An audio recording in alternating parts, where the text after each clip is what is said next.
উলামায়ে কেরামের পক্ষ থেকে স্পষ্ট বার্তা দিতে চাই, খোদার কসম করে বলতে চাই, টেকনাফ থেকে তেতুলিয়া পর্যন্ত, রূপসা থেকে পাতুরিয়া পর্যন্ত, আসমান থেকে জমিন পর্যন্ত গোটা বাংলাদেশের ৫৬,০০০ বর্গ মাইলে আন্দোলনের দাবানল জ্বলে উঠবে, দাবানল জ্বলে উঠবে, দাবানল জ্বলে উঠবে। কথা বলেন ঠিক কিনা? মুহতারাম হাজিরিন, এরপর আবু সাঈদ খুদরি রাদিয়াল্লাহু আনহু ওই নেতার পাশে বসলেন, ৭ বার সূরা ফাতিহা পাঠ করলেন। সূরা ফাতিহা পাঠ করে নেতাকে ফু দেওয়ার সাথে সাথে মুহূর্তের মধ্যে সেই নেতাকে সুস্থ করে দিলেন কে? আজকের নবীন ও প্রবীণ আলেমদের উদ্যোগে বিশাল ওয়াজ ও দোয়ার মাহফিলের সম্মানিত সভাপতি, প্রধান অতিথি, বিশেষ অতিথিবৃন্দ, মুআজ্জাজ মুকাররম ওয়াজিবুল ইহতারাম, জাতির মাথার মুকুট হযরত উলামায়ে কেরাম, দূর দূরান্ত থেকে আগত আল্লাহ পাকের আশিকিন, জাকিরিন, শাকিরিন, মুহিব্বিন, মুরব্বিয়ান আযম, কলিজার টুকরা আমার সমবয়সী যুবক বন্ধুগণ, স্নেহের ছোট ভাই, পর্দার আড়ালে অবস্থানরত সম্মানিত মা ও বোনেরা, দয়াময় আল্লাহ রাব্বুল আলামিনের দরবারে লাখো কোটি শুকর ও সুজুদ, যে মহান আল্লাহ পাক আমাদেরকে লক্ষ কোটি মানুষ থেকে যাচাই করে, বাছাই করে, মনোনীত করে, নির্বাচন করে এই ফিতনার জামানায় কোরআন সুন্নাহর আলোকে দিনী মজলিসে এতক্ষণ পর্যন্ত দিনী কথাবার্তা শোনা, সামনে শোনার তৌফিক এনায়েত করছেন। এজন্য সকলেই অন্তরে অন্তঃস্থল থেকে নিয়ামতের শুকর আদায়ার্থে মুসলমান হিসাবে ইমানের আওয়াজকে উঁচু করে এক আওয়াজে সকলে উচ্চ কণ্ঠে পড়ুন আলহামদুলিল্লাহ। মুহতারাম হাজিরিন, আপনাদের আলহামদুলিল্লাহ আওয়াজ শুনে আমার কাছে মনে হলো আপনারা খোদার জমিনে বসে খোদার প্রশংসাই করতে ভয় পাচ্ছেন। আমি আশা করেছিলাম আপনারা আমার ছোট ভাই, আবার চাচা ভাই সম্পর্কে সে যে আলোচনা করেছে তার প্রত্যেকটা কথার রিপ্লাই আপনারা এমনভাবে দিবেন যাতে বাতিলের অন্তরে গিয়ে এমনভাবে গীতে তাদের অন্তর যাতে কম্পন ধরে যায়। এজন্য আমি আবার আশা করব আপনারা আরো একবার সকলে পড়ুন আলহামদুলিল্লাহ, আরো জোরে পড়ুন আলহামদুলিল্লাহ। মুহতারাম হাজিরিন, উলামায়ে কেরাম আছেন, নিজস্ব আমরা কথা সময় নেওয়া ঠিক হবে না, সংক্ষিপ্ত পরিচয়ে কয়েকটি কথা আপনাদের সামনে আলোচনা করে ছেড়ে দিব। আমাদের যেই দাওয়াতি মেহমান আছেন সকলে চলে এসেছেন, তারা কথা বলবেন। তবে যতটুকু সময় কথা বলবো আমি আপনাদের সকলের কাছ থেকে একটু জোরে সোরে আওয়াজ চাইব, কেউ কথা বলবো না, এবং বক্তা যিনি যেটা বোঝাতে চান সেটা আমরা রিপ্লাই দিব, এবং বুঝতেছি কিনা সেটা সাড়া দিব। আমরা যখন দৌড় দেই, দৌড় দেওয়ার সময় যদি আপনার হাতগুলো পিছনে বেঁধে দেওয়া হয়, এমনি হাত ছাড়া আপনার স্পিড যেটা হতো বেঁধে দেওয়ার কারণে, আপনার হাত বেঁধে দেওয়ার কারণে আপনার দৌড় সেরকম স্পিড হবে না। তা আমি পুরা শরীরের ভূমিকা পালন করব, আপনাদের কাছ থেকে আমি সামান্য হাতের ভূমিকা পালন এটা চাই। সকলে পারবেন তো ইনশাআল্লাহ? মুহতারাম হাজিরিন, কিছু গরম কথা বলার ইচ্ছা ছিল, কিন্তু আমার আগের বক্তা যে কথা বলেছেন সবসময় যদি শুধু গরম চলে তাহলে পাবলিক পরে হয়তো গরম বেশি হয়ে যাবে। এজন্যই সংক্ষিপ্ত আলোচনা, আজকে মূল যেই টপিক সেদিকে চলে যাব। আজকে আপনারা লক্ষ্য করেছেন আমি খুতবার মধ্যে একটা সূরা তেলাওয়াত করেছি। সেই সূরাটা হচ্ছে কোরআনের মধ্যে প্রথম সূরা, এবং পূর্ণাঙ্গ যেই সূরাটি একসাথে নাজিল হয়েছে সেটা হচ্ছে সূরাতুল ফাতিহা।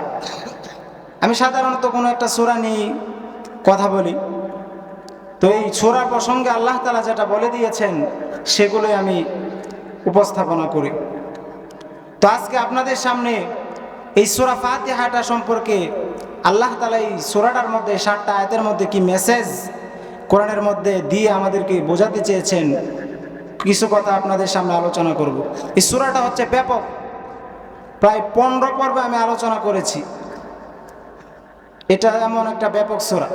তো আপনাদের সামনে কিছু কথা আপনাদের সামনে আজকে উপস্থাপনা করব ইনশাআল্লাহ। সূরা ফাতিহা, এই সূরাটার মধ্যে 113টি অক্ষর আছে, 25টি শব্দ আছে, 60টি আয়াত আছে, একটি রুকু। এই সূরাটি আল্লাহ রাসূলের মাক্কি জিন্দেগিতে নাজিল হয়েছে। সবাই একসাথে বলেন, কোথায় নাজিল হয়েছে? মাক্কি জিন্দেগিতে। আল্লাহ রাসূলের জীবনে দুইটি পর্ব, একটি মাক্কি পর্ব আর একটি মাদানী পর্ব। মাক্কি পর্বে আল্লাহ রাসূল যেই কাজটি করেছেন, তিনি তাওহীদের দাওয়াত দিয়েছেন, নরম নরম কথা বলেছেন, আখিরাতের দিকে মানুষকে আহ্বান করেছেন। আল্লাহর নবী, বিশ্ব নবী জনাব মুহাম্মদ রাসূলুল্লাহ সাল্লাল্লাহু আলাইহি ওয়াসাল্লাম যখন মক্কার জমিন উম্মতদেরকে দাওয়াত দিতে শুরু করলেন, আল্লাহর আয়াত নাজিল হলো, ওয়া আনজির আশীরাতাকাল আকরাবিন। ও নবী, আপনি আপনার উম্মতদেরকে দ্বীনের দাওয়াত দিতে শুরু করেন, মক্কার কাফের মুশরিকদেরকে দ্বীনের পথে আহ্বান শুরু করেন। বিশ্বনবীর দাওয়াতে যখন মক্কার মানুষগুলো দ্বীনের ইসলামের ছায়াতলে আসতে শুরু করলো, কিন্তু এই দৃশ্য যখন মক্কার কাফের মুশরিকগুলো দেখলো, তাদের সহ্য হলো না।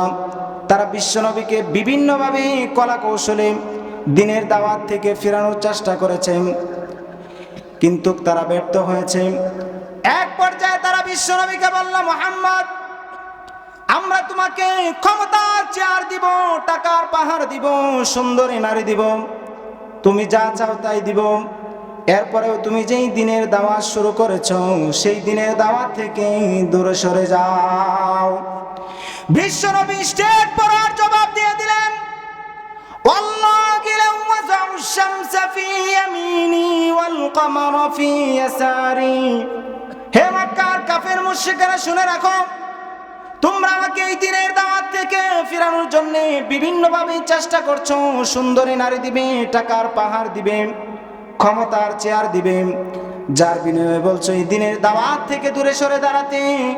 শুনে রাখো, সুন্দরী নারী কেন, টাকার পাহাড় কেন, ক্ষমতার চেয়ার কেন, ওই আসমানের সূর্যরে যদি আমার ডান ঘাতে এনে দাও, আর ওই আসমানের চন্দ্রটি যদি আমার বাম ঘাতে এনে দাও, যার বিনিময়ে তোমরা যদি বলো এই দ্বীনের দাওয়াত থেকে দূরে সরে দাঁড়াতে, খোদার কসম করে বলছি, এক চুল পরিমাণ দ্বীনের দাওয়াত থেকে দূরে সরে দাঁড়াবো না।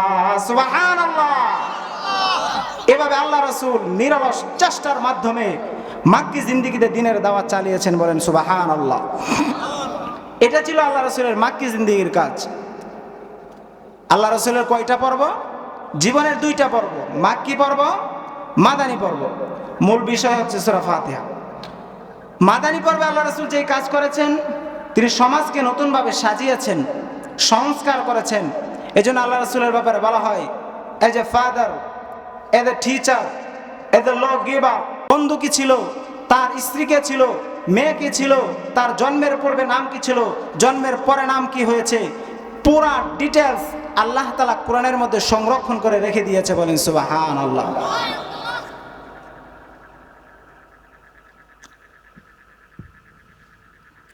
নতুন মানুষ তো চা না খাইলে কথাই বলা যায় না, মাইন্ড করবেন নাকি? পুরা আল্লাহ রাসূলের সব কিছু কোরআনের মধ্যে কি করেছেন? সংরক্ষণ করে রেখে দিয়েছেন। এটা আপনি কোরআনকে প্রশ্ন করবেন, কোরআন আপনাকে তার জবাব দিবে। নবীর বন্ধু কে ছিল, নাম কি ছিল, তার চেহারা কেমন ছিল, তার সিনা কেমন ছিল, এগুলো আপনি কাকে প্রশ্ন করলে? কোরআনকে প্রশ্ন করবেন, কোরআনই আপনাকে জবাব দিবে। লক্ষ্য করে দেখেন, আপনি যদি কোরআনকে প্রশ্ন করেন, ও কোরআন, আমার নবীর জন্মের পূর্বে নাম কি ছিল, সেটা কি তোমার জানা আছে নাকি? এই প্রশ্ন যদি কোরআনকে করা হয়, কোরআন তার জবাব দিয়ে বলবে, মুবাশশিরাম বিরাসূলি ইয়াতি মিন বাদি ইসমুহু আহমদ। আমার নবীর জন্মের পূর্বে নাম ছিল আহমদ। আপনি যদি আবার প্রশ্ন করেন, কোরআন, আমার নবীর জন্মের পরে নাম কি হয়েছে, সেটা কি তোমার জানা আছে নাকি? এই প্রশ্ন যদি কোরআনকে করা হয়, কোরআন তার জবাব দিয়ে বলবে, মুহাম্মাদুর রাসূলুল্লাহ ওয়াল্লাযীনা মাআহু আশিদ্দাউ আলাল কুফফার রুহামাউ বাইনাহুম। বলেন আল্লাহু আকবার। আমার নবীর জন্মের পরে নাম হয়েছে মুহাম্মদ। আপনি যদি আবার প্রশ্ন করেন, কোরআন, নবীর জন্মের পূর্বে নাম ছিল আহমদ, জন্মের পরে নাম হয়েছে মুহাম্মদ। তোমার কি এটা জানা আছে নাকি আমার নবী কোন শহরে জন্মগ্রহণ করেছেন? এই প্রশ্ন যদি কোরআনকে করা হয়, কোরআন তার জবাব দিয়ে বলবে ওয়াত-তিনি ওয়াজ-যাইতুনি ওয়া তুরি সিনিন ওয়া হাদাল বালাদিল আমিন। পবিত্র এই মক্কা নগরীতে আমার নবীর জন্ম হয়েছে, বলেন সুবহানাল্লাহ। আপনি যদি আবার প্রশ্ন করেন কোরআন, বুঝলাম নবীর জন্মভূমি ছিল মক্কা, এখন আবার যদি প্রশ্ন করা হয় কোরআন তুমি কি এটা জানো নাকি আমার নবীর চেহারা মোবারকটা কেমন ছিল, আমার নবী দেখতে কেমন ছিল, সেটা কি তোমার জানা আছে নাকি? এই প্রশ্ন যদি কোরআনকে করা হয়, কোরআন তার জবাব দিয়ে বলবে ওয়াদ-দুহা ওয়াল-লাইলি ইযা সাজা মা ওয়াদ্দাআকা রাব্বুকা ওয়া মা ক্বালা। আপনি যদি আবার প্রশ্ন করেন কোরআন আমার নবীর সিনা মুবারকটা কেমন ছিল, সেটা কি তোমার জানা আছে নাকি? এই প্রশ্ন যদি কোরআনকে করা হয়, কোরআন তার জবাব দিয়ে বলবে আলাম নাশরাহ লাকা সাদরাকা ওয়া ওয়াদা'না আনকা বিজরাক। আপনি যদি আবার প্রশ্ন করেন কোরআন আমার নবীর হাত মুবারক কেমন ছিল, সেটা কি তোমার জানা আছে নাকি? এই প্রশ্ন যদি কোরআনকে করেন, কোরআন তার জবাব দিয়ে বলবে ইন্নাল্লাযীনা ইউবাইউনাকা ইন্নামা ইউবাইউনাল্লাহ ইয়াদুল্লাহি ফাওকা আইদিহিম। বলেন আল্লাহু আকবার। আপনি যদি আবার প্রশ্ন করেন কোরআন, আমরা তো জানি নবীর অনেক স্ত্রী ছিল, কন্যা সন্তান ছিল, সে ব্যাপারে তোমার কিছু জানা আছে নাকি? এই প্রশ্ন যদি কোরআনকে করা হয়, কোরআন তার জবাব দিয়ে বলবে ইয়া আইয়ুহান নাবিয়্যু কুল লিআজওয়াজিকা ওয়া বানাতিকা। আপনি যদি আবার প্রশ্ন করেন কোরআন, আমরা তো জানি নবীর অনেক বন্ধু ছিল, সাথী ছিল, সাহাবী ছিল, সেই সম্পর্কে তোমার কিছু জানা আছে নাকি? এই প্রশ্ন যদি কোরআনকে করেন, কোরআন তার জবাব দিয়ে বলবে মুহাম্মাদুর রাসূলুল্লাহ ওয়াল্লাযীনা মাআহু আশিদ্দাউ আলাল কুফারি রুহামাউ বাইনাহুম। বলেন সুবহানাল্লাহ। মুহাম্মাদুর রাসূলুল্লাহ, মুহাম্মদ হচ্ছেন আল্লাহর রাসূল। আশিদ রুহামাউ বাইনাহুম, তার সাথে যারা আছে বন্ধু আবু বকর, উমর, সাহাবায়ে কেরাম, তারা নিজেদের মধ্যে পুষ্পকমল। আশিদ্দাউ আলাল কুফার, কাফেরদের উপর বজ্রকটন। বলেন সুবহানাল্লাহ। এভাবে আপনি আমার নবীর আরো যা কিছু আপনার দরকার নবী সম্পর্কে জানার, কোরআনকে প্রশ্ন করবেন, কোরআন আপনাকে স্পষ্ট এইভাবে জবাব দিতে শুরু করবে। বলেন সুবহানাল্লাহ। তো এইভাবে নবীর যা কিছু আছে কোরআন সংরক্ষণ করে রেখে দিয়েছে। এটা অন্য কোনো নবীকে আল্লাহ দেয় নাই, যেটা আমার নবীকে দিয়েছেন। আমার নবী হচ্ছেন শ্রেষ্ঠ, সবার জন্য অনুসরণীয় ব্যক্তি, সবার জন্য শ্রেষ্ঠ। আমার নবী একজন শিশু হিসাবে শ্রেষ্ঠ শিশু, একজন কিশোর হিসাবে শ্রেষ্ঠ কিশোর, একজন যুবক হিসাবে শ্রেষ্ঠ যুবক, একজন বাবা হিসাবে শ্রেষ্ঠ বাবা, একজন দাদার নানা হিসাবে শ্রেষ্ঠ দাদার নানা, একজন খতিব হিসাবে শ্রেষ্ঠ খতিব, একজন শিক্ষক হিসাবে শ্রেষ্ঠ শিক্ষক, একজন ওয়াইজ হিসাবে শ্রেষ্ঠ ওয়াইজ, একজন স্বামী হিসাবে শ্রেষ্ঠ স্বামী, একজন যোদ্ধা হিসাবে শ্রেষ্ঠ যোদ্ধা, একজন রাজনীতিবিদ হিসাবে শ্রেষ্ঠ রাজনীতিবিদ, একজন সমাজ সেবক হিসাবে শ্রেষ্ঠ সমাজ সেবক, একজন সমাজ সংস্কারক হিসাবে শ্রেষ্ঠ সমাজ সংস্কারক, একজন বিপ্লবী হিসাবে শ্রেষ্ঠ বিপ্লবী, একজন রাষ্ট্রনায়ক হিসেবে শ্রেষ্ঠ রাষ্ট্রনায়ক। সুতরাং আজকের এই আলোচনা থেকে একটা ঘোষণা করে দিতে চাই, একজন শিশু যদি চিন্তা করেন শ্রেষ্ঠ শিশু হব, সে যেন শ্রেষ্ঠ শিশু মুহাম্মদ রাসূলুল্লাহকে ফলো করে। একজন কিশোর যদি চিন্তা করে শ্রেষ্ঠ কিশোর হব, সে যেন শ্রেষ্ঠ কিশোর মুহাম্মদ রাসূলুল্লাহকে ফলো করে। একজন যুবক যদি চিন্তা করে শ্রেষ্ঠ যুবক হব, সে যেন শ্রেষ্ঠ যুবক মুহাম্মদ রাসূলুল্লাহকে ফলো করে। একজন বাবা যদি চিন্তা করে শ্রেষ্ঠ বাবা হব, সে যেন শ্রেষ্ঠ বাবা মুহাম্মদ রাসূলুল্লাহকে ফলো করে। একজন দাদার নানা যদি চিন্তা করে শ্রেষ্ঠ দাদার নানা হব, সে যেন শ্রেষ্ঠ দাদার নানা মুহাম্মদ রাসূলুল্লাহকে ফলো করে। একজন যোদ্ধা যদি চিন্তা করে শ্রেষ্ঠ যোদ্ধা হব, সে যেন শ্রেষ্ঠ যোদ্ধা মুহাম্মদ রাসূলুল্লাহকে ফলো করে। একজন শিক্ষক যদি চিন্তা করে শ্রেষ্ঠ শিক্ষক হব, সে যেন শ্রেষ্ঠ শিক্ষক মুহাম্মদ রাসূলুল্লাহকে ফলো করে। একজন রাজনীতিবিদ যদি চিন্তা করে শ্রেষ্ঠ রাজনীতিবিদ হব, সে যেন শ্রেষ্ঠ রাষ্ট্রনায়ক মুহাম্মদ রাসূলুল্লাহকে ফলো করে। একজন রাষ্ট্রনায়ক যদি চিন্তা করে শ্রেষ্ঠ রাষ্ট্রনায়ক হব, দুনিয়ার অন্য কোনো সিস্টেম, অন্য কোনো তরিকায় শ্রেষ্ঠ রাষ্ট্রনায়ক আর কোনো সিস্টেম নাই, একটাই সিস্টেম, একটাই তরিকায়, সে যেন রাষ্ট্রের শ্রেষ্ঠ রাষ্ট্রনায়ক মুহাম্মদ রাসূলুল্লাহকে ফলো করে। কথা বলেন ঠিক কিনা?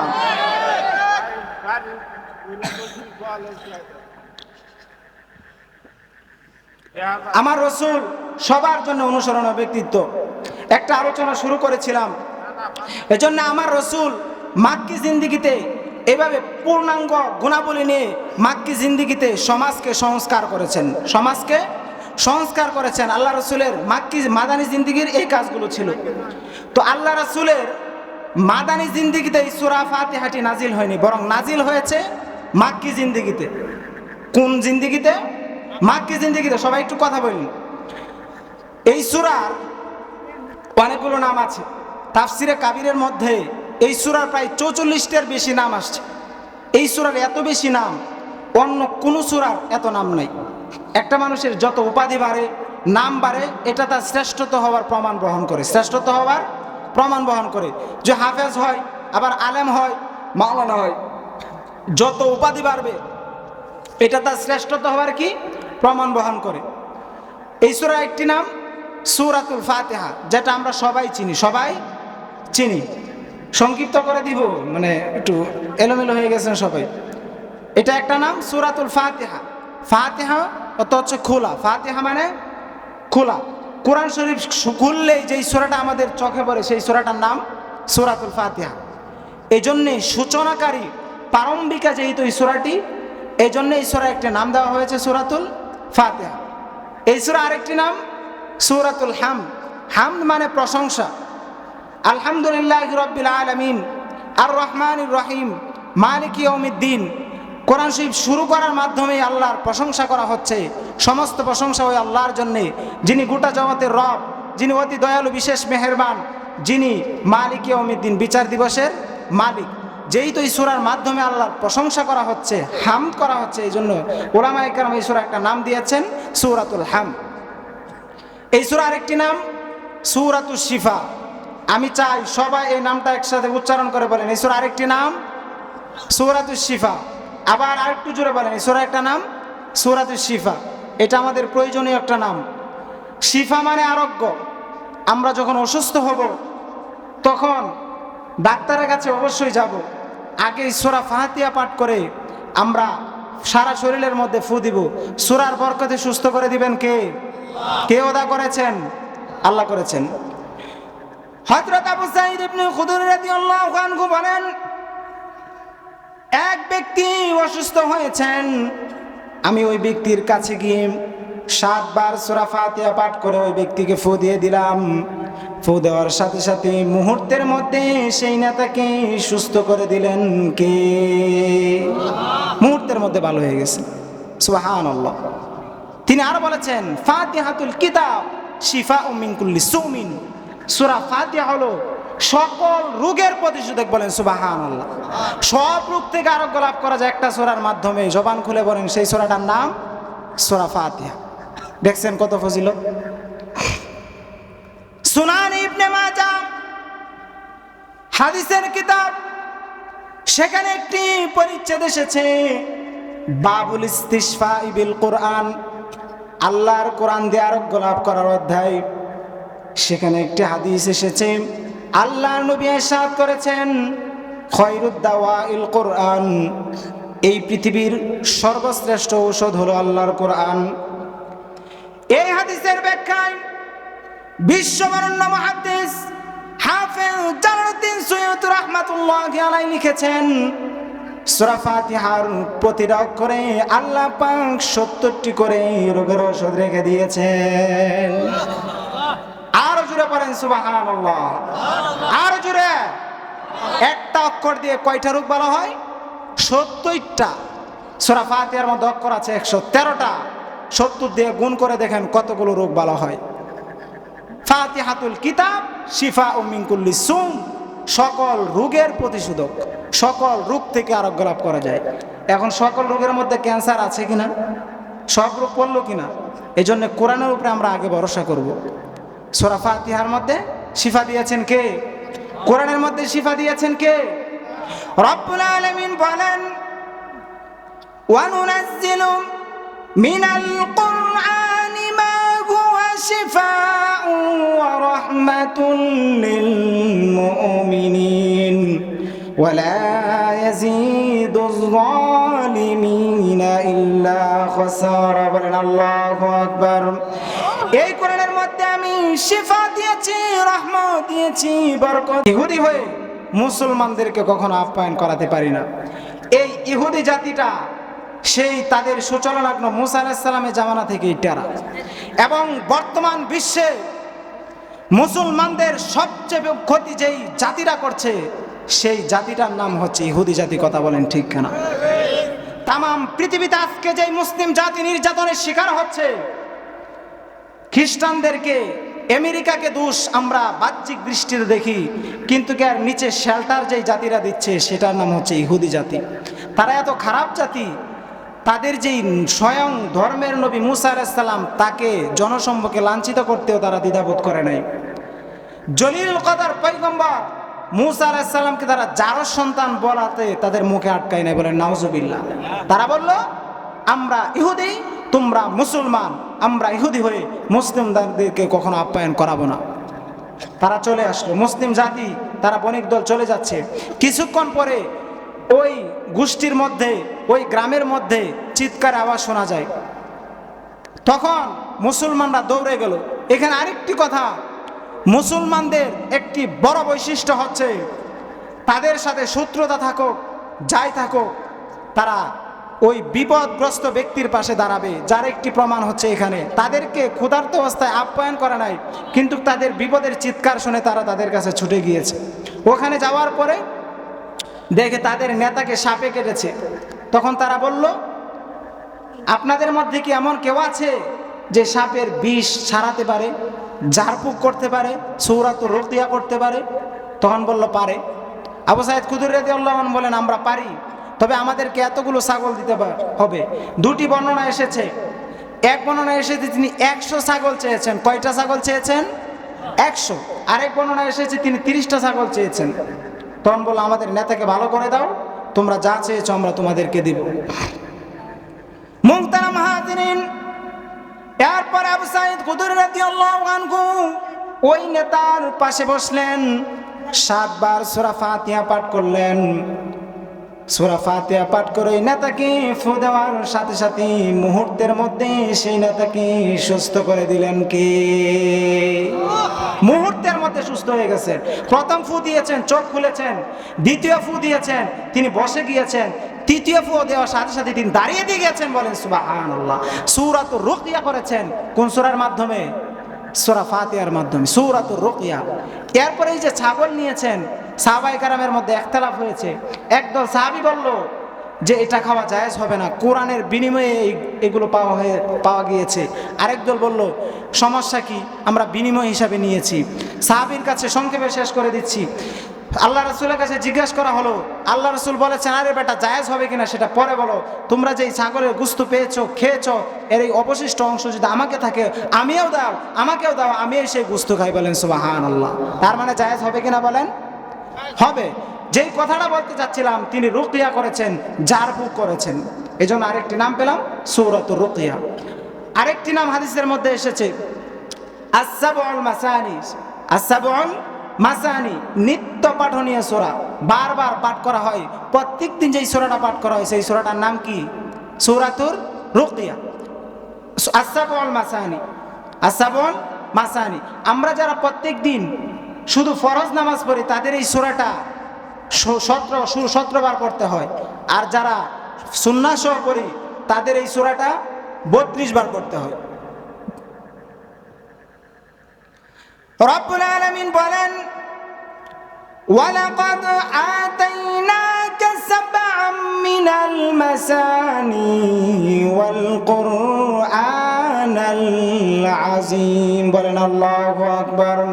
হে নবী, আমি আপনাকে নিত্য পাঠনীয় 7টি শব্দ বাক্য দান করেছি, সাথে সাথে কোরআনে আযীম দান করেছি। নিত্য পাঠনীয় শব্দ বাক্য, প্রত্যেক দিন এই সূরাটা পাঠ করা হয়, প্রতিনিয়ত পাঠ করা হয়। এজন্য এই সূরার নাম আস-সাবউল মাসানি, প্রতিনিয়ত পাঠকারী সূরা। 5টা নাম বললাম: সূরাতুল ফাতিহা, সূরাতুল হাম, সূরাতুশ শিফা, সূরাতুর রুকিয়া, আস-সাবউল মাসানি। 5টা নাম আমরা মনে রাখবো। এই সূরা, হাদিসের মধ্যে এই সূরা অনেক ফজিলত আসছে।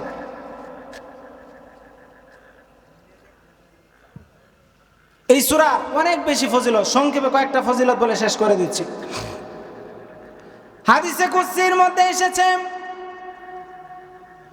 আল্লাহর নবী ইরশাদ করেছেন, আমার কোন উম্মত যদি প্রত্যেক দিন সূরা ফাতিহা পাঠ করে, সূরা ফাতিহার বরকতে, ফজিলতে আল্লাহ রাব্বুল আলামিন ওই ব্যক্তির পরিবারে প্রত্যেক দিন 91টা বরকতের ফয়সালা করে দেন।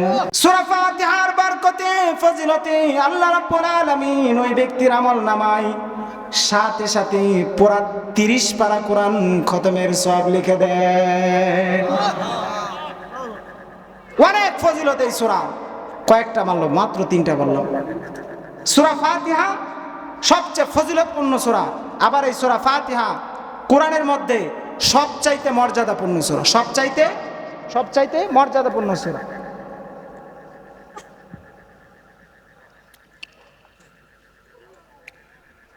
কোরআনের মধ্যে সবচাইতে মর্যাদাপূর্ণ আয়াতের নাম হচ্ছে আয়াতুল কুরসি। আর সব থেকে মর্যাদাপূর্ণ সূরার নাম একটা আয়াত, একটা সূরা। সবচেয়ে মর্যাদাপূর্ণ আয়াত হচ্ছে আয়াতুল কুরসি, আর সব থেকে মর্যাদাপূর্ণ সূরার নাম হচ্ছে সূরাতুল ফাতিহা। পার্থক্য বুঝেছেন? সূরা ফাতিহা কেমন মর্যাদাপূর্ণ সূরা, একটা হাদিস শোনাচ্ছি। হাদিসটি বুখারী শরীফের মধ্যে এসেছে। হাদিস সংখ্যা হলো 4474 নম্বর হাদিস, 4474 নম্বর হাদিস।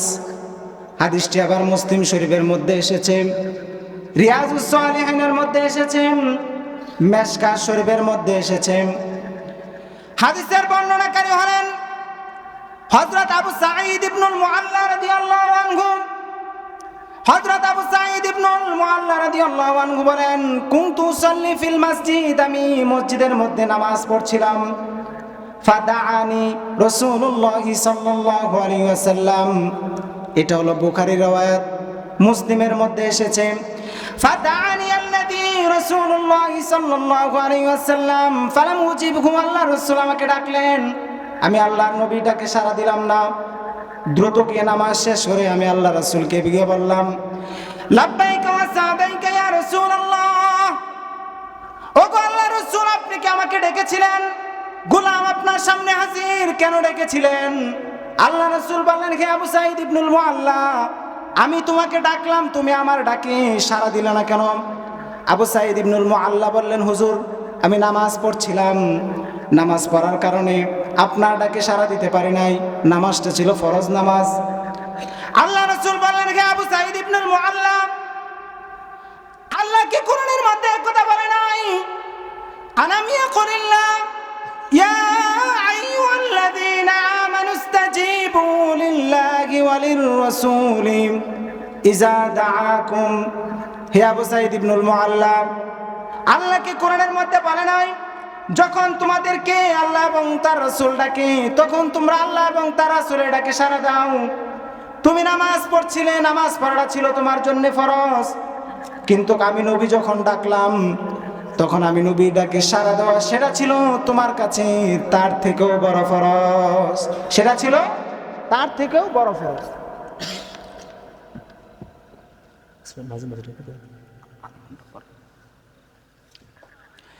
এরপর আল্লাহ রাসূল বললেন, আচ্ছা শোনো শোনো, লাউ আল্লিমান্নাকা সূরাতান গিয়াযামু সুওয়ারি ফিল কুরআন, আজ আমি তোমাকে এমন একটি সূরা শেখাবো, এমন একটি সূরা শিক্ষা দেব যেই সূরাটি কোরআনের মধ্যে সবচাইতে মর্যাদাপূর্ণ সূরা।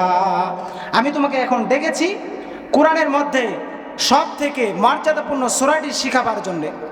এরপর আবু সাঈদ ইবনে মুআল্লা রাদিয়াল্লাহু আনহু বললেন, সুম্মা খরাজা বিয়াদিহি, আল্লাহ রাসূল আমার হাত ধরে বের হলেন, বের হয়ে যাচ্ছেন। তখন আমার মনে পড়ে গেল আল্লাহ রাসূল না বলেছেন আমাকে কোরআনের মধ্যে সব থেকে মর্যাদাপূর্ণ সূরাটি শিখাবেন, কই তিনি তো শিখাচ্ছেন না, তিনি তো বের হয়ে যাচ্ছেন। এরপর আবু সাঈদ ইবনে মুআল্লা রাদিয়াল্লাহু আনহু বলেন, আমি আল্লাহ রাসূলকে সাহস করে বলেই ফেললাম, ইয়া রাসূলুল্লাহ, ইয়া হাবিবাল্লাহ, আপনি না বলেছেন আমাকে কোরআনের মধ্যে সব থেকে মর্যাদাপূর্ণ সূরাটি শিখাবেন, আপনি তো বের হয়ে যাচ্ছেন, কই শিখালেন না। এরপর আল্লাহ রাসূল বললেন, আচ্ছা শুনো শুনো, সেই সূরাটা আমি তোমাকে শেখাচ্ছি। সেই সূরাটা হলো আলহামদুলিল্লাহি রাব্বিল আলামিন হিয়া সাবউল মাসানি, বারবার পঠিত 7 আয়াত বিশিষ্ট সূরা ফাতিহা হলো কোরআনের মধ্যে সবথেকে মর্যাদাপূর্ণ সূরা। সূরা ফাতিহা হলো সবথেকে মর্যাদাপূর্ণ সূরা। তে হাদিসের মাধ্যমে আমরা স্পষ্ট করে পেলাম সবচেয়ে মর্যাদাপূর্ণ সূরা কোনটি? সূরা ফাতিহা।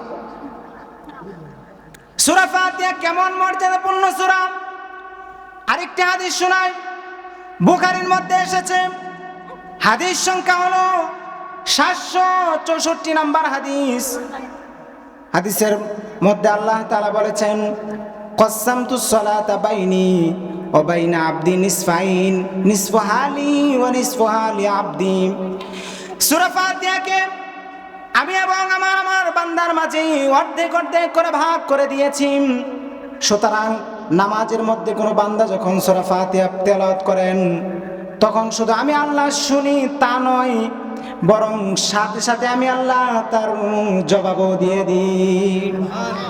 সুতরাং নামাজের মধ্যে যখন কোনো বান্দা বলে আলহামদুলিল্লাহি রাব্বিল আলামিন, রব তখন জবাব দিয়ে বলে হামিদানি আব্দি, আমার বান্দা আমার প্রশংসা করেছে। বান্দা যখন বলে আর রহমানির রহিম, রব তখন জবাব দিয়ে বলে আসনা আলাইয়া আব্দি, আমার বান্দা আমার গুণকীর্তন করেছে। বান্দা যখন বলে মালিক ইয়াউমিদ্দিন, রব তখন জবাব দিয়ে বলে মাজ্জাদানি আব্দি, আমার বান্দা আমার শ্রেষ্ঠত্ব বর্ণনা করেছে। বান্দা যখন বলে ইয়াকা না'বুদু ওয়া ইয়াকা নাস্তাঈন, ওগো আল্লাহ আমরা কেবল তোমারই ইবাদত করি, তোমার কাছেই সাহায্য চাই, এই ছোট্ট আয়াতের মাধ্যমে রব যখন আল্লাহর কাছে পরিচয় তুলে ধরে, রব তখন জবাব দিয়ে বলে হাদা বাইনি ও বাইনা আবদি বলে আবদি মা সাআল, এটাই হলো আমার এবং আমার বান্দার মাঝে সম্পর্ক। আমি হলাম মা'বুদ, আমি হলাম মা'বুদ, তোমরা হলো আবেদ, আমি হলাম মনিব, তোমরা হলো গোলাম। সুতরাং বলে আবদি মা সাআল, গোলামের উচিত হলো মনিবের কাছে চাওয়া, তোমরা আমার কাছে কি চাও চেয়ে নাও। রব তখন রবের কথা শুনে মালিক তখন গোলাম তখন আল্লাহর কাছে চাওয়া শুরু করে ইহদিনাস সিরাতাল মুস্তাকিম, ওগো আল্লাহ তুমি আমাদেরকে সিরাতাল মুস্তাকিম দান করো। ইহদিনাস সিরাতাল মুস্তাকিম সিরাতাল্লাযীনা আন'আমতা আলাইহিম, নিয়ামত প্রাপ্তদের পথে তুমি আমাদেরকে পথ দেখাও। নবী সিদ্দিক সুহাদা সালেহিনদের পথে পথ দেখাও। সিরাতাল্লাযীনা আন'আমতা আলাইহিম গায়রিল মাগদুবি আলাইহিম ওয়ালাদ-দাল্লিন, লানত প্রাপ্তদের পথে নয়, গজব প্রাপ্তদের পথে নয়, ইহুদি খ্রিস্টানদের পথে নয়। এরপরে বান্দা যখন বলে আমিন, এখানে আপনারা যারা আছেন সবার কাছ থেকে আমি উচ্চ স্বরে একবার আওয়াজ করব, সকলেই পড়েন আমিন, আরো জোরে পড়েন আমিন। আকাশ বাতাস মুখরিত করে পড়েন আরেকবার আমিন। এই যে আপনারা পড়েছেন আমিন, আপনাদের সাথে ফেরেশতারাও পড়েছে আমিন। মান ওয়াফাকা তামিনুহু তামিনাল মালায়েকা, আপনার আমিন বলাটা যদি ফেরেশতার আমিন বলার সাথে মিল হয়ে যায়, গুফির লাহু মা তাকদ্দামা মিন যামবি, আল্লাহ রাব্বুল আলামিন ওই ব্যক্তিদের পূর্বের সব গুনাহগুলো মাফ করে দেন। এজন্য আল্লাহ রাব্বুল আলামিন চমৎকার ভাবে সূরা ফাতিহাটি শুরু করে দিলেন আলহামদুলিল্লাহি রাব্বিল আলামিন। সমস্ত প্রশংসা ওই আল্লাহর জন্য যিনি গোটা জগতের রব। আর কয়েক মিনিট কথা বলে ছেড়ে দেব।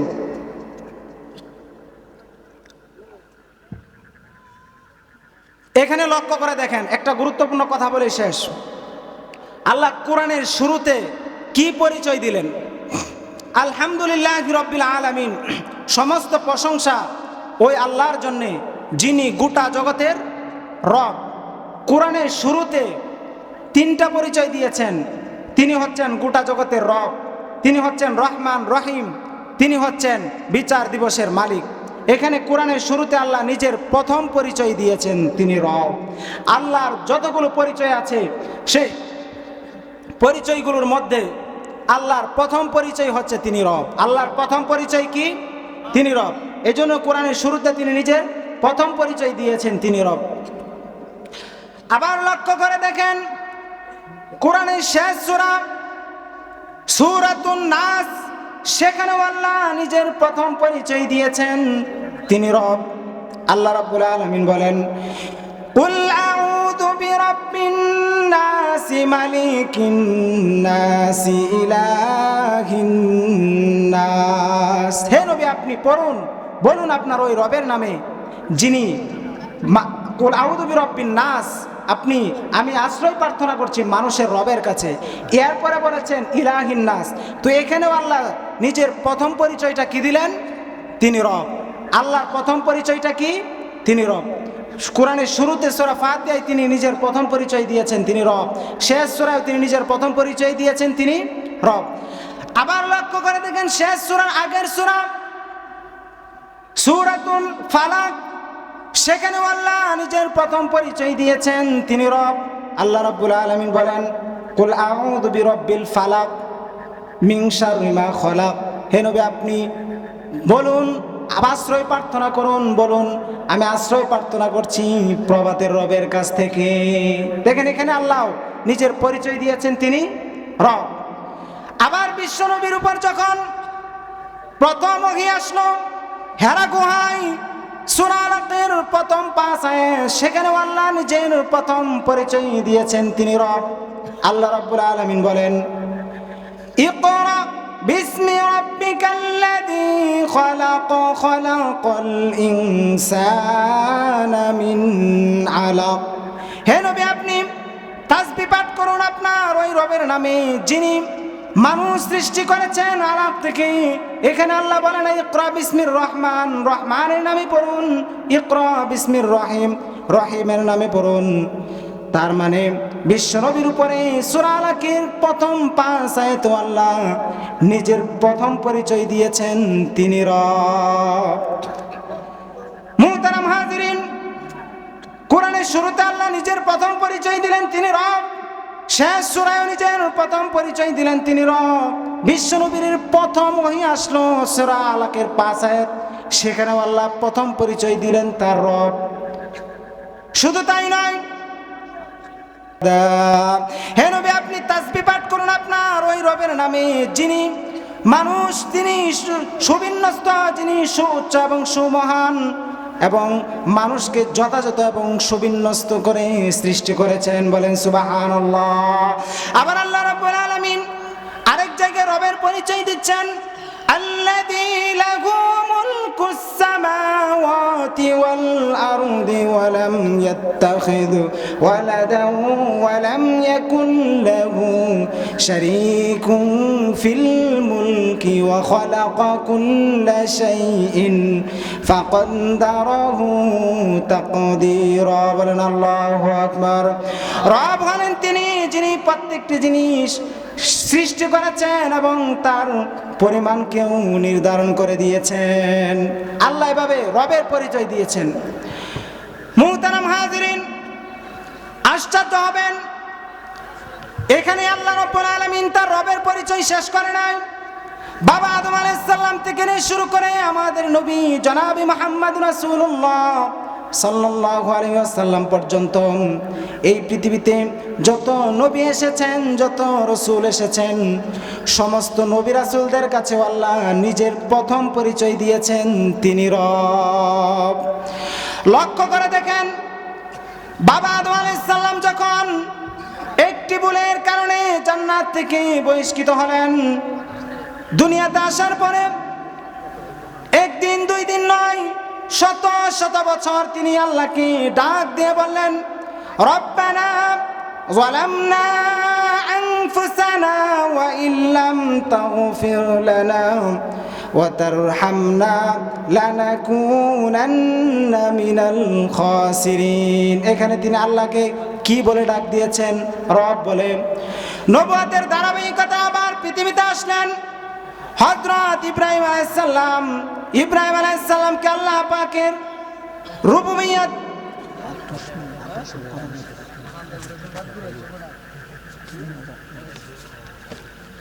সময় অনেক বেশি হয়ে গেছে, শেষ করে দিব। কথাটা শেষ করলাম না, রবের আরেকটু পরিচয় ছিল, শেষ করলাম না। তো নিয়ে আসো বক্তা, হুজুরকে নিয়ে আসো। আপনারা জানেন না, আসলে গ্রামের মাহফিল তো মানে অল্পতে আলোচনা শেষ হয়ে যায়, বিরক্তি এসে যায়। তো রবের পরিচয়টা অন্য কোনো সময় হলে ইনশাল্লাহ বলে দিব। তো এইভাবে রবের যত পরিচয় এগুলো জেনে আমরা আমলে আনবার চেষ্টা করব। আমরা আমলে আনবার চেষ্টা করব। তার সম্মান মর্যাদা সেগুলো আমরা আমাদের জীবনে ফিট করব। এবং আল্লাহর পক্ষ থেকে যেই নিদর্শনাবলী আমাদেরকে বলা হয়েছে সেগুলো আমরা মেনে চলবার চেষ্টা করব। হুজুর আস্তে আস্তে সংক্ষেপে একটা কথা বলবো। রব যে আমাদেরকে দিন পাঠিয়েছেন, ধর্ম দিয়ে পাঠিয়েছেন, সেটা আমরা মানবার চেষ্টা করব, সেটা আমরা মেনে আমল করবার চেষ্টা করব। এবং আমাদের যেই ধর্মের গুরু, সর্বশ্রেষ্ঠ রাসূল, 250 কোটি মুসলমানের কলিজার টুকরা নবী মুহাম্মদ আরবি সাল্লাল্লাহু আলাইহি ওয়াসাল্লাম, তার সম্মান মর্যাদা যেগুলো আল্লাহ তাআলা দিয়েছেন সেটা আমরা যথাযথ উপযুক্ত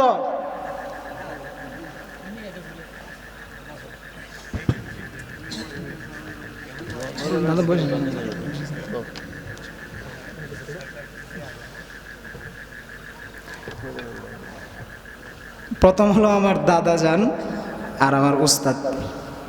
এখন কথা বলাটা সাজেও না, 3-4 মিনিটে একটা কথা বলেই শেষ করে দেব। তোমরা বসে যাও, সবাই বসো। তো যেটা বলছিলাম, রব নিয়ে কথা বলছিলাম।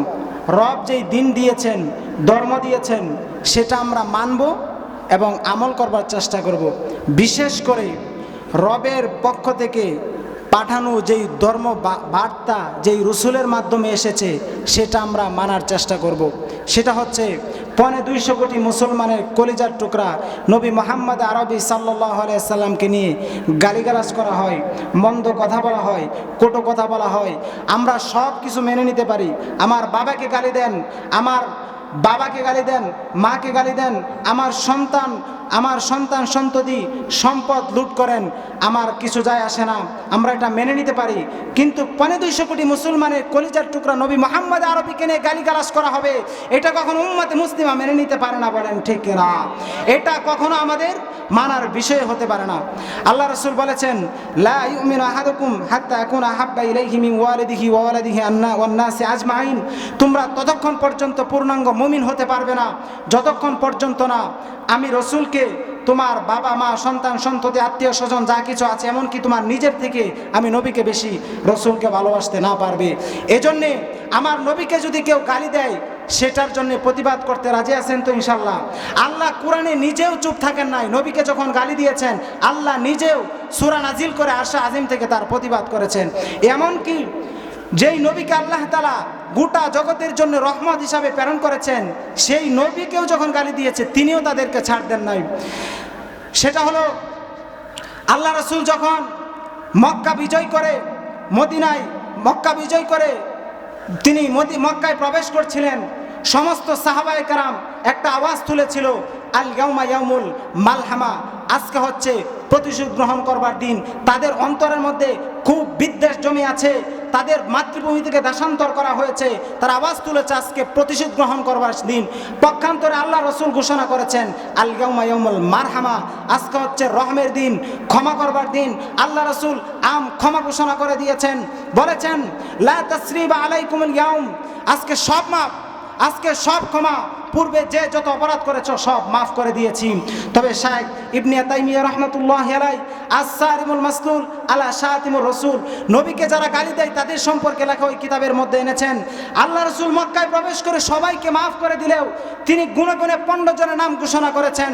বলেছেন আইনামা সুকিফু উখিজু ওয়া কুতিলু তাকতিলা, এদেরকে যেখানে পাওয়া যাবে পাকড়াও করে হত্যা করতে হবে।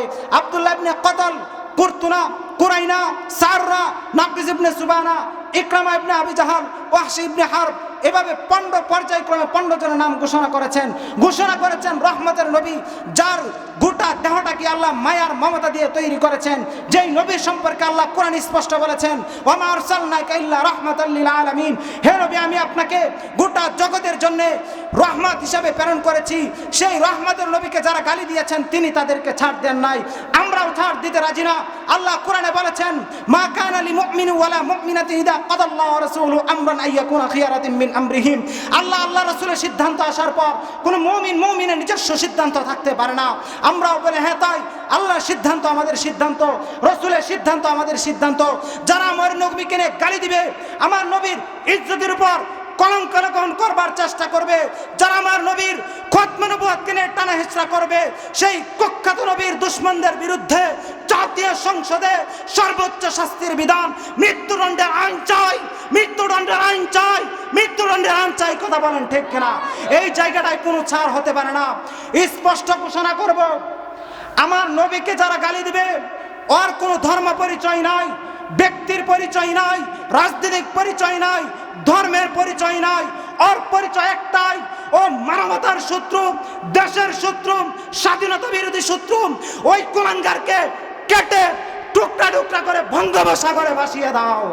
মুহতারাম হাজিরিন, প্রশাসনকে আরেকটি কথা বলবো, আপনার ডক্টর ইউনূস সাহেবকে বলতে চাই, আপনার রাষ্ট্র পরিচালনা নিয়ে উলামায়ে কেরাম সহ সন্তুষ্টি প্রকাশ করছেন।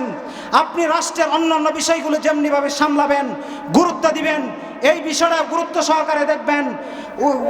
ফলে 200 কোটি মুসলমানের কলিজার টুকরা নবী মুহাম্মদ আরবি সাল্লাল্লাহু আলাইহি সাল্লামকে যদি গালিগালাজ করা হয়, এই বিষয়টাকে আর আপনি গুরুত্বহীনের সাথে দেখেন, আপনি এটাকে গুরুত্বের সাথে না দেখেন, ওই কুলাঙ্গারকে ধরে আপনি যদি উপযুক্ত শাস্তির ব্যবস্থা না করেন, উলামায়ে কেরামের পক্ষ থেকে স্পষ্ট বার্তা দিতে চাই, খোদার কসম করে বলতে চাই, টেকনাফ থেকে তেতুলিয়া পর্যন্ত, রূপসা থেকে পাতুরিয়া পর্যন্ত, আসমান থেকে জমিন পর্যন্ত গোটা বাংলাদেশের 56,000 বর্গ মাইলে আন্দোলনের দাবানল জ্বলে উঠবে, দাবানল জ্বলে উঠবে, দাবানল জ্বলে উঠবে। কথা বলেন ঠিক কিনা?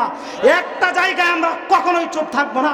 আল্লাহ চুপ থাকেন নাই, রাসূল নিজেও চুপ থাকে নাই।